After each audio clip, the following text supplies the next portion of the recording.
Hello. Welcome back to the Ownership Podcast. It's been a minute. Come on, ish. We've started being those friends where we see each other once in a while and shit.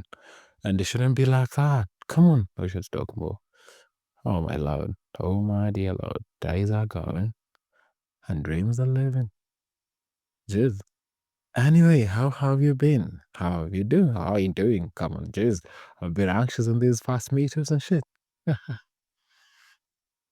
If you know me well, you will know that probably I have some day passions and shit.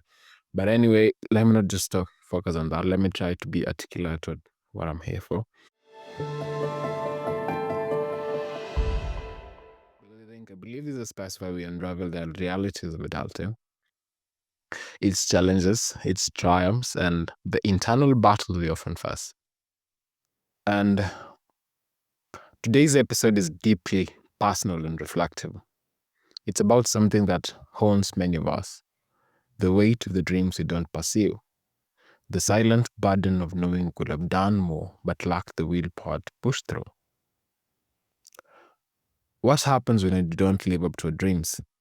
When we settle for mediocrity instead of striving for the change we once believed we could bring? How much of a disservice do we do to ourselves and to the world when we hesitate, procrastinate, or surrender to doubt? And when I'm reflecting on this question, I believe this is as much my message as it is for anyone who is listening. And let's have this open space to talk about it. One of the hardest pills to swallow is knowing you were meant to do something great. Even probably I've had this conversation with a friend of mine where we're saying, and I had this notion that on most occasions, all of us are born great, and then what we do in between makes the difference. So it's sitting in a space where you know you're meant to do something great, but you let time, fear, or external pressures derail you. And there's a cost to inaction, a cost we often don't measure until it's too late.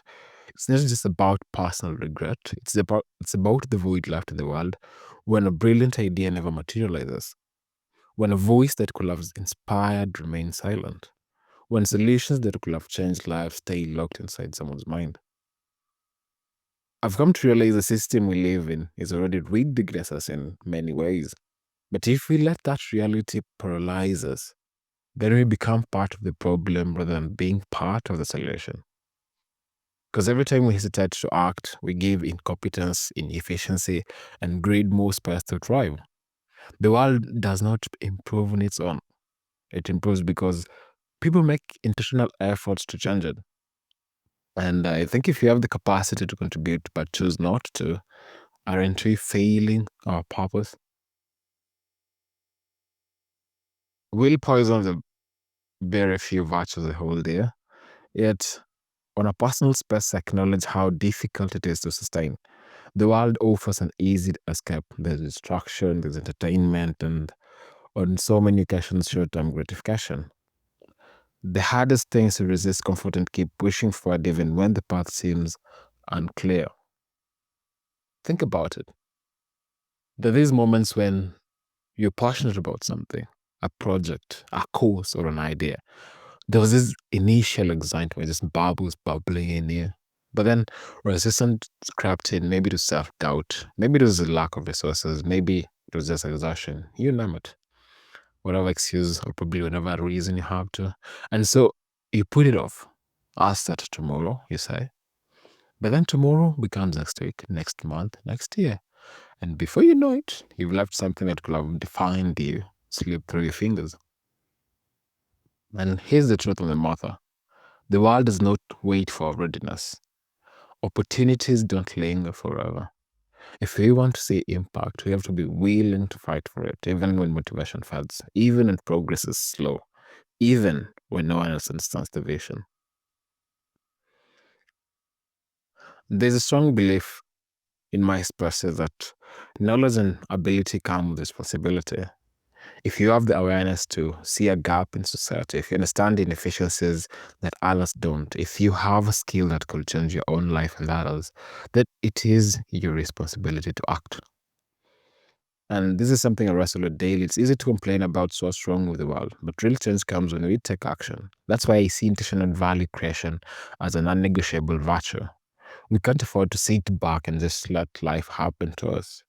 If we have the tools, if we have the vision, then we owe it to ourselves and those around us to do something about it. Clear as a day.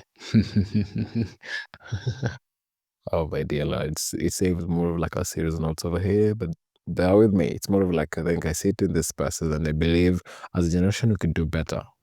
As a generation we could sit back and do a lot of things differently because we have we have the advantage, we have the resources, we have the abundance of resources in that matter. That's why I think I see pursuing dreams is an important thing. Just doing what we're called to do, probably what we want to do, or probably what we see ourselves, how we fit in the whole masterpiece, how we just repeat into the whole world and making us work for us, making that work for us. And just, I don't know, probably just acting in the best of interest of the world and ourselves. Oh, my dear lad. I think, as been saying, that's why I think of pursue your dreams. Why I prioritize building a solid foundation before expanding my reach. Because I know that if I don't take these steps now, I look back his later with nothing but regret and wasted potential. And I think I'm still with the few friends I've had over my lifetime. I think one of the very few gifts that I've been able to be given by my parent is the ability to choose, the ability to make decisions that I see that are in my best interest, the ability to choose a life I want, that if it comes years later and I look back, I'll be able to say, this is the life I've picked, this is the life I've lived, this is a life I've made sure they are made by my decisions. And so, like, even if it goes haywire, I have no one else to blame because, but apart from myself. And but maybe it's one of those notions where accountability kicks in because you know that maybe life is made up of your choices, especially on my side, because I have a parent who believed in the decisions I've made and has still at that various times said, yeah, you do what you need to do. I'm rooting for you, I'm believing in you, and I'm believing in what you're picking in this world. So it's more of like a responsibility and a freedom in the sense that in the sentence. Come on. What is this with sentence and shit? I should stop saying such words. Anyway, I think on that notion, we ask ourselves, how then do we break the cycle? How then do we do things differently? Because we have to like have some sort of like a plan to out of this. I can't call it a mess, but something on those lines. And I found it over the years that holding yourself accountable is one important aspect. If you set a goal, commit to it. Make it public if you have to, and find some people in association that could call you out when you're not aligning yourself with your dreams. And then even when I was podcasting, and I'm saying this to people that start small but start now. I think things find you along the way. You get to know things along the way. It's more of like it's like when you're intentional about doing something, like I can't call it the universe, but it's more of like things align to like just you notice things you haven't noticed before. You find ways to make whatever you're doing better or probably more efficient. So it's more of like start small but start now. Don't wait for the perfect conditions because if you're real about it, they don't exist. Just start because perfection is the enemy of progress. And this, okay, there was a question I was having with a friend who asked me, probably, I think it was in my high school days, when probably I was in my academics, and probably he had that drive of studying and he was so committed about it. And it was more of like he was saying there was this internal drive in him that he can't see it and just see himself not doing it right, not probably giving it the best shot. And it was more of like, and that brings me to my next point that remember who you're doing it for. Sometimes it's about you, it's about those who need it most. It's about those who need what you offer. Your work might be the missing piece in someone's puzzle. And over time, we've sat in classes where we do things, and always we've said that discipline over motivation. Because motivation fades, but discipline sustains. Create habits that keep you moving even when you don't feel like it. I think it was it was the beginning of no, it wasn't the beginning. It was a bit March around last year where I was sitting with people. I think they were having a really touchy conversations on Kenyan politics, which I won't mention, but they were having a particular figure in mind of and then I think after that conversation, I put something down and I was like, keep the bigger picture in mind. Keep the bigger picture in mind. Like, see where you want to go and sort of like just align things in that direction. Because when real said the world needs dreamers who execute. Don't let fear or comfort rob the world of what you have to offer.